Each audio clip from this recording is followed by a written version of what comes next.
Você vem precisando se libertar na sua vida para ser quem você é de verdade.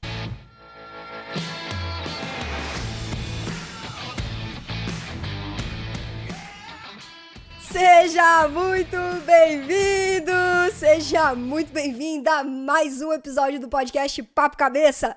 Aqui a gente bate altos papos profundos, sempre fazendo reflexões sobre a vida. Eu sou a Renata Simões e nós estamos na segunda temporada deste podcast, episódio número 40. Nessa segunda temporada, nós estamos fazendo reflexões acerca de filmes, minisséries, documentários, palestras, peças de conteúdo que nos auxiliem na nossa jornada de autoconhecimento. E essa semana a gente está trocando uma ideia sobre esse filme, Felicidade por um Fio, que está no catálogo da Netflix. E no episódio de hoje é a palavrinha que, na minha opinião, resume esse filme, que é libertação. E a gente vai conversar, vai trocar uma ideia sobre isso, sobre se libertar. Para poder nortear isso aqui, que a gente vai construir a nossa linha de raciocínio, a gente gosta muito de fazer isso aqui, né? A gente vai falar de 3 cenas. A gente vai falar de 3 cenas do filme, para a gente poder construir o contexto, o cenário que eu tô querendo trazer aqui para a nossa troca. Que é o seguinte: primeiro de tudo, a gente vai começar com uma cena no comecinho do filme, que é uma cena que a mãe da Violet tá falando para ela criança ainda. Gente, pensa, uma criança, e talvez você tenha crescido com essa crença incutida pela nossa maravilhosa mãe ou pelos nossos maravilhosos familiares na nossa cabeça, né? Que eles não fizeram por mal, fizeram porque acharam que falando aquilo ali, realmente eles enxergavam que seria o melhor caminho. Então, não existe culpado, não existe apontar, não existe a culpa. Isso não existe. Eles fizeram o melhor que eles podiam, os nossos pais, com as ferramentas, né? Com o que eles tinham, com os recursos que eles tinham na época. Mas o fato é que a mãe dela fala um negócio pra ela é criança, e a gente consegue perceber que isso reverbera na vida adulta dela. Porque a Violet deve ser uma mulher ali entre 35 e 40 anos, talvez, né? No filme. E a gente vê o tanto que essa fala da mãe dela quando ela era uma criança estava presente na vida dela adulta. E não estava só presente, não. Estava presente de uma forma latente. Porque às vezes tem uns negocinhos que ficam presentes, mas estão lá escondido, né? A gente acaba repetindo os padrões, né? Porque são as nossas crenças que governam a nossa vida, o nosso comportamento, as nossas atitudes. Mas tem umas paradas que são muito latentes. E isso era uma coisa muito latente na vida da Violet. Olha o que a mãe dela falou com ela quando ela era criança. Uma criança. Eu vou repetir. Eu vou dar uma ênfase, eu vou colocar mais uma vez. A mãe dela falou isso com ela quando ela era criança. Ela estava na cadeira e a mãe dela estava fazendo o quê? Arrumando o cabelo dela. Com pente quente, né? Passava o pente quente para poder alisar o cabelo dela. E a mãe dela vira e fala o seguinte, abre aspas: você merece o mundo. E um dia você vai encontrar um homem que vai te dar isso. Cara, dá até um arrepio na espinha quando a gente escuta isso, né? Você fala assim, velho, como falar isso? Como? Aí é o que a gente conversou aqui essa semana. Não adianta olhar, naquela época, né, em 1993, uma mãe em 1993, de uma criança, né? A mãe em 1993, ela foi criança quando? Nos anos 70? Nos anos 60, 70. Então, pensa o que ela escutou da mãe dela. Então, o que a mãe da Violet escutou da avó da Violet. Porque aquilo é padrão, que repete, né? Padrão que repete. Quem quebra? Quebra a pessoa que toma consciência do padrão e fala assim, putz, isso é um padrão, eu não quero mais repetir. E aí a pessoa que ganha consciência, que mergulha em processos de autoconhecimento, que mergulha em jornadas de autodescoberta, entende o que tá rolando e fala assim, vou fazer diferente. E dali pra frente ela interrompe um ciclo. Precisamos de coragem de fazer isso? Muita. Né? Precisamos de estar fortalecidos internamente para poder fazer isso?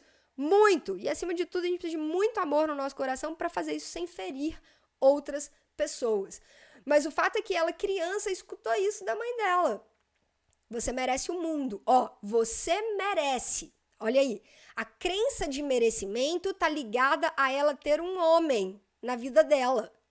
Você merece o mundo e um homem vai te entregar. Na vida adulta dela, ela vive, no começo do filme, isso é muito nítido pra gente, isso é muito claro, ela vive pro Clint. Ela vive pro relacionamento dela. Tudo que ela é pra agradar ele, pra fazer do jeito dele, é pra estar bonita pra ele, é pra estar bem apresentada pra ele, é pra estar... É ele. É ele e o trabalho. É ele e o trabalho ali. E aquilo ali que vai norteando tudo na vida dela. Mas olha o que ela escutou quando ela era uma criança. Então, para ela se sentir merecedora, ela tem que ter um homem que vai entregar um monte de coisa para ela e que ela adule e faça tudo por ele, porque é ele que vai entregar tudo para ela. Ele que vai entregar o mundo que ela merece. Olha que louco isso. E isso fica no inconsciente da pessoa, entendeu? E a gente sabe que não é. Cara, não é assim. Você merece um monte de coisa boa, velho. Vai lá porque você já merece, já é seu. Independente de, sabe? Todo mundo, todos nós merecemos só coisa boa, todos nós merecemos o mundo, todos nós merecemos ser felizes, viver em paz com o nosso coração, com os nossos sentimentos. Não é ninguém de fora que vai vir trazer isso pra mim, nem pra você, não. A gente merece e a gente constrói isso. Então, essa é a primeira parte, a primeira cena. Falei que é o C3, essa é a primeira. Aí, então assim, ó, Violet, mãe, criança, tudo que ela recebeu de informação ali, quando ela era criança. Beleza. Segunda cena, segundo momento. Ela já adulta, na manhã do aniversário dela, que ela tava achando que ia ser pedida em casamento, essa parte é muito engraçada. Ela jurava de pé junto que ela ia ser pedida em casamento. Na minha opinião, ela recebeu um presente muito mais legal do que uma aliança. É cachorrinho. Mas, enfim, sem julgamentos, né? Para quem prefere aliança, tá tudo certo. Questão de escolhas. E aí, naquela manhã ali do casamento que ela tava lá, a mãe dela foi pra casa dela pra poder arrumar o cabelo junto com ela. E a mãe dela, arrumando o cabelo, ela mostra a caixinha, né? Que ela tinha fuçado lá no casaco do Clint, ela tinha achado a caixinha, que ela achava que é onde estaria a aliança, o anel de noivado, do engagement ring, e não era o colarzinho da Lô, o pingentezinho. Mas enfim, aí ela mostrou a caixinha pra mãe dela, a mãe dela ficou toda feliz e tal. Aí, gente, é a mesma cena. Ela sentada, a mãe dela em pé, é a mesma cena de quando ela era criança, a mesma cena. A mãe dela em pé, arrumando o cabelo dela, e a mãe dela vira e fala o seguinte: eu te disse que um dia esse príncipe iria chegar. É a mesma cena, sei lá, 20 anos depois, 30, talvez 30 ou quase 30 anos depois, a mesma cena. A mãe dela repetindo o mesmo discurso, ela sentada, feliz da vida, porque ali ela estava reforçando todos os padrões dela, todas as crenças dela estavam sendo confirmadas ao longo da vida dela. É isso, eu mereço o mundo, eu tenho um homem que vai me dar, ele vai me pedir em casamento, e ele vai me dar a vida, ele vai me dar o mundo, ele vai me dar tudo, porque... E a mãe dela lá em pé, arrumando o cabelo dela, repetindo isso tudo junto com ela. Segunda cena, segundo momento, quase 30 anos depois, a mesma conversa. A mesma conversa. E depois ela passar por toda a jornada dela, raspar o cabelo, desconstruir um monte de coisa, bater de frente com a mãe dela, porque nessa cena que a gente vai conversar aqui, ela já tinha levado o Will para uma festa de família, né, que era um cara que tinha um perfil que a mãe dela, assim, teria uma dificuldade enorme para poder conviver, para poder lidar com ele, pelas dificuldades dela, porque o Will é um cara muito massa, né? E aí ela leva pra festa de família, tem que aguentar um monte de desaforo daquela mãe dela lá com o namorado dela, na festa de família. Então, ela já tinha desconstruído um monte de coisa na vida dela. E aí que a gente já tá caminhando pro final do filme, nessa cena, que é no dia do noivado, que ela tá se arrumando junto com o Clint. E aí ele vira pra ela e fala o seguinte: eu queria te pedir pra fazer algo no seu cabelo. Ela assusta um pouco, olha pra ele e fala: tipo o quê? E ele fala: sei lá, tipo alisar. Eu só quero que tudo seja perfeito hoje. E aí a gente vai pro terceiro momento, pra terceira reflexão, depois dessa pausa profunda pra gente respirar, né? Pausa um pouco dramática, só pra gente tomar um ar, pra gente conseguir, né, voltar. O negócio é o seguinte: também podemos construir o nosso lado empático com o Clint, ao invés de vir aqui só tacar pedra no cara, tá? Pronto, falei. Por quê? Foi legal o que ele falou? Não, obviamente que não foi. Né? Ainda mais depois de ver toda a jornada pela qual a Violet passou. Né? Que é uma jornada dolorida pra caramba. O processo de autoconhecimento. Cara, se alguém te falar que é fácil, não acredite nessa pessoa. Ela está te ludibriando. É difícil, dói pra caramba. A gente mexe nos negócios que a gente fala assim, cara, tá faltando ar. Eu vou parar de respirar aqui porque mexe, né? E aí depois dela ter passado por toda essa jornada, por todo esse processo, o cara vira e fala isso com ela. Só que quando a gente decide tentar entender o porquê que o Clint estava falando isso com ela, a gente consegue entender. Olha como é que era a família do cara. E é esse o convite, entende? Olha como é que era a família dele. Esse é o convite para a nossa reflexão. Olha como é que era a mãe dele. Olha como é que era o pai dele. Olha a importância que eles davam para a aparência. Os pais dele também eram iguais.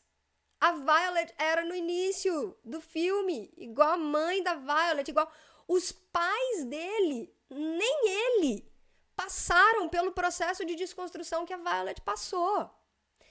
E aí, nesse momento, ela teria duas opções. É claro que ali, né, na hora, no calor do momento, ela falou, ok, sabe, se isso é importante pra você, beleza, eu aliso, ok. Só que isso não poderia feri-la, né? Isso não poderia ser aquela coisa que você fala assim, nossa, não vou fazer isso de jeito nenhum. Eu vou, assim, não dá pra fazer isso. Então, isso seria um problema. Mas se não for um problema, você fala assim, tá, beleza, faz tanta questão. E aí depois, com o tempo, vai trabalhando, vai mexendo com o jogo de cintura e tal. Por quê? Porque são outras pessoas que não passaram pelo processo de desconstrução dela. E não dá pra gente querer pegar a nossa jornada, o nosso processo de desconstrução e enfiar a goela abaixo na garganta das pessoas. Não é assim que funciona. É aos poucos, sabe? Às vezes, pode ser que ali tivesse dado certo. Pode ser que ele fosse um cara bacana. Pode ser que ela convidasse o Clint para entrar numa jornada também de desconstrução e de começar a quebrar alguns padrões em relação à família dele. Você vê, dá pra gente perceber que ele é um cara que não enfrenta a família. Né? Ele não enfrenta, gente. E sempre que eu falar aqui desse tipo de enfrentamento, de quebra de padrões e tudo mais, não é no sentido de rebeldia, passar na cara, gritar, espernear. Isso não leva ninguém a lugar nenhum. É no sentido de, eu vou fazer diferente, tudo bem? E é isso. É nesse sentido que eu tô falando. Só que você vê que ele é um cara que não faz. Não faz. Né? Então, se a Violet se ela fizer a opção, né? Se ela fizer a escolha de seguir uma caminhada com ele, é importante que ela desenvolvesse essa percepção, né? De falar assim, eu passei pelos meus processos, ele não passou. E aí? Eu vou convidá-lo para passar também, para que ele possa ir aos poucos entendendo tudo que eu vivi, quais são os meus valores, o que é importante pra mim, o que não é importante pra mim. E aí ele vai ter a opção de querer embarcar, e aí o relacionamento tende a alavancar, ia ser massa demais, ou ele pode ter a opção de não querer. E aí, na minha visão, Renata, pelo que eu vejo, tanto na minha vida pessoal, é assim no meu relacionamento, né? Quando eu decidi embarcar e mergulhar cada vez mais profundo em processos de autoconhecimento, é assim, velho, a pessoa vem junto ou não vem. Né? Porque começa a criar um abismo de diferença de mundos, de realidades diferentes, né? Então, ele virar, topar e falar, vambora, tô junto, ou então, não. E aí, naturalmente, vai acontecendo o distanciamento até que chega no fim do relacionamento. A gente não sabe, né? Só se tiver o Felicidade por um Fio 2, a gente vai ver o que rolou, porque a gente ficou no ar, né? Não sabe se ela vai voltar com ele, se não vai, se ela ia voltar com o Will ou não. Ela meio que terminou. E eu achei isso muito legal, pra ser sincera. Eu achei muito legal terminar o filme, assim, tipo, ela com ela mesma. sabe? Quebrando um monte de padrão, um monte de coisa na vida dela. Se fosse pra ficar com o Clint, não ia ser naquele dia, naquele noivado, com aquela festa, daquele jeito. Ali ela precisava de uma outra coisa, né? E se depois eles forem ficar juntos, que seja com essa consciência, que eu acho que é importante ter essa consciência dupla. Eu me transformei. E eu consigo enxergar que as pessoas ao meu redor ainda não passaram por esse processo. Tô disposta a ter paciência e fazer o convite e ajudando essas pessoas a também mergulharem dentro do processo, ou eu não tô disposta. Eu só vou julgar, falar, nossa, cara, nossa, que grosso, nossa, não acredito que ele fez isso. A gente fala que dá um frio na espinha, é pelo fato de que, cara, pô, você não viu por tudo que ela passou, velho. Mas aí depois, num segundo momento, você entende que faz parte das crenças e da realidade, da visão de mundo dele também. E aí a gente consegue ir pro lado do desenvolvimento da empatia com ele e entender o porquê que talvez ele tenha pedido pra ela fazer aquilo. Né? Por mais que a gente não concorde, mas é possível entender o lado ou o porquê que ele fez aquilo também. Né? E aí a reflexão. Vamos falar de libertação, né? Da libertação.